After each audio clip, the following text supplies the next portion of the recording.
Once your mobile phase is filtered, attach it to the appropriate mobile phase tubing line and make sure your tubing lines are flushed into a waste container so it does not carry any carryovers that can cause contamination to your system. The next step is to purge your HPLC. To purge your HPLC, you will use the purge valve by opening it, which will be turning it to the left. Now you'll see that the tubing will eliminate any bubbles that could be in the mobile phase tubing. Once there are no bubbles flowing through the mobile phase tubing, your purge process has been completed and you can close your purge valve now.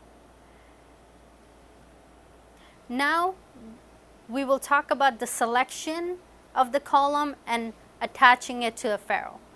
This is called a ferrule. For this setup, you will need a PEEK tubing, cutter, column, and ferrule on each end.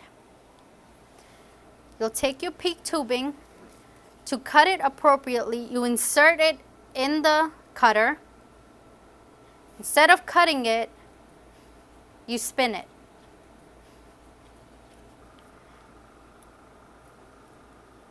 Now snap the PEEK tubing in the site it was cut at. This gives you a nice round shape that you can insert in the ferrule. We take this end of the PEEK tubing, insert it in the ferrule, just about an inch from this side. Take the ferrule and you attach it to the column. To know which side you will attach this ferrule to is by knowing the flow of the solution in the column. The column has a point indicator which way the solution flows. In this case, the solution is entered from the pump, from the HPLC from this side. So you attach the ferrule by tightly securing it on this end.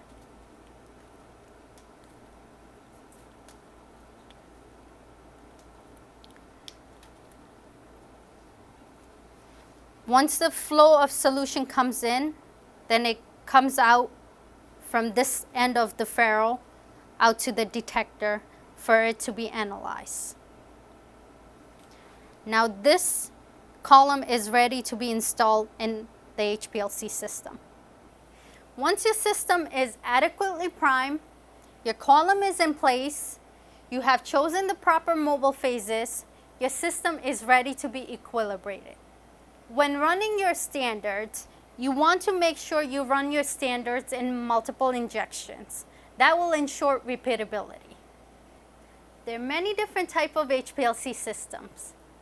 When operating one, important factors to keep in mind are selection of proper mobile phases, understanding the procedure in use so you can follow it accurately, and selection of proper instrument parts such as column.